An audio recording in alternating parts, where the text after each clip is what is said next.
أعوذ بالله من الشيطان الرجيم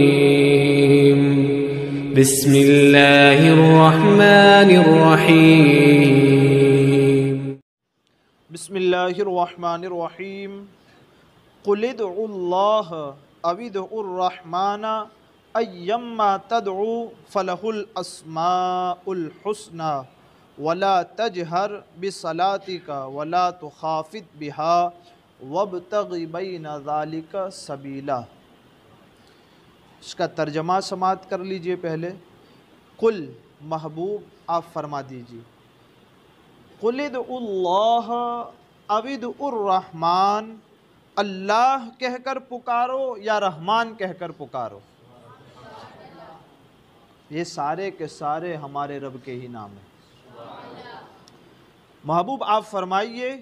یا اللہ کہہ کر پکارو یا رحمان کہہ کر، ایما تدعو فلہ الاسماء الحسنى، تم جو کچھ کہہ کر پکارو سب اسی کے اچھے نام ہیں۔ تو اب یہاں سے اچھے نام ہیں سے مراد کہ رب کو جب بھی پکارا جائے گا تو اچھے نام سے پکارا جائے گا، اس کے علاوہ نام سے رب کو پکارا نہیں جائے گا۔ اس کی تفسیر تھوڑی سی سماعت کرتے ہیں۔ وَلَا تَجْهَرْ بِصَلَاتِكَ وَلَا تُخَافِتْ بِهَا وَابْتَغِ بَيْنَ ذَلِكَ سَبِيلًا، اور اپنی نماز میں نہ آواز بہت زیادہ بلند کرو اور نہ بہت زیادہ آواز دھیمی رکھو،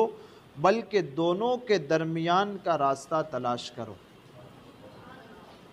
صرف نماز کہا ہے، اس سے تمام کام مراد ہو جائیں گے۔ تقریر، اچھے کام، کسی بات کی طرف بلانا کا اس میں بہت زور زور سے چلانے کی ضرورت نہیں ہے، نہ بہت دھیرے دھیرے بولنے کی ضرورت ہے۔ سلام پھیر دی، اب فاتحہ کی باری آئی، کہ اتنی زور سے بھی نہ دعا مانگو، اتنی پست بھی دعا نہ مانگو، اتنی زور سے دعا مانگے کہ جن کی نمازیں چھوٹی ہوئی ہے، ایک رکعت دو رکعت پڑھنی ہے ابھی اتنی زور زور سے دعا مانگی کسی نے اور اس کی غلطی چلی گئی،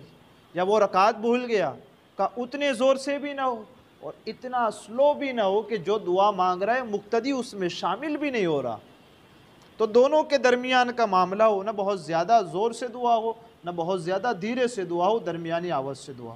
اب یہاں جو مسائل سمجھنے والے ہیں کہ اللہ تعالیٰ کو پکارنا، یہ سبب کیا بنا کہ حضور علیہ الصلوۃ والسلام ایک رات مکہ مکرمہ میں سجدے میں اپنے رب کو یاد کر رہے تھے، تو اپنے رب کو کبھی یا اللہ کہہ کر پکارتے اور کبھی یا رحمان کہہ کر پکارتے، پھر یا اللہ کی صدا لگاتے، پھر یا رحمان کی صدا لگاتے۔ تو یہ جو کفار مکہ تھے وہ وہیں تھے، اور جب حضور صلی اللہ تعالیٰ علیہ وسلم اپنی آواز کو تھوڑا بلند کرتے تو وہ لوگ سنتے تھے۔ اور جب حضور علیہ الصلوۃ والسلام کی نماز ختم ہوئی تو ابو جہل آ کر کے کہنے لگا کہ اے محمد صلی اللہ تعالیٰ علیہ وسلم، آپ تو ایک معبود کو مانتے ہو اور یہاں دو نام لیتے ہو، کبھی یا اللہ کہتے ہو کبھی یا رحمان کہتے ہو، تو ہمیں بہت سارے معبودوں کا نام لینے سے روکتے ہو اور خود دو معبود کے نام لیتے ہو، کہ یہ کیا؟ اس پر یہ آیت اتری ہے کہ الگ الگ یہ نام نہیں ہیں، رحمان کی بہت ساری صفتیں ہیں۔ سبحان اللہ، اللہ کی بہت ساری صفتیں ہیں اور ہر صفت سے رب کی نئی نئی شان کا ظہور ہوتا ہے، تو جتنی صفاتیں ہیں رب کے اتنے نام ہیں۔ کہ اللہ یہ بھی رب کا نام ہے اور رحمان کا یہ بھی رب کا نام ہے۔ تو یہاں ان کا جواب بھی دے دیا گیا، اور یہاں ہمارے لیے کیا سبق ملا کہ رب کو اللہ کے رسول نے جس نام سے پکارا، بس ہم اور آپ پابند ہیں کہ رب کو اسی نام سے بلا سکتے ہیں۔ قل محبوب آپ کہیے، وہ رب چاہتا تو یہ کہہ سکتا تھا کہ مجھے یوں کہو مجھے یوں کہو، لیکن مجھے کہنے کی جو باری بھی ہے نا وہ اپنے محبوب کو کہا، محبوب تم سکھاؤ کہ رب کو یاد کیسے کرنا۔ تو جو طریقہ محبوب نے اختیار کیا، کہا اسی طریقے پر تم مجھے پکارو گے تو تمہاری دعا مقبول ہوگی، ورنہ مقبول بھی نہیں ہوگی۔ تو یہاں جتنے بھی نام چلتے ہیں، جیسے پرماتما چلتا ہے،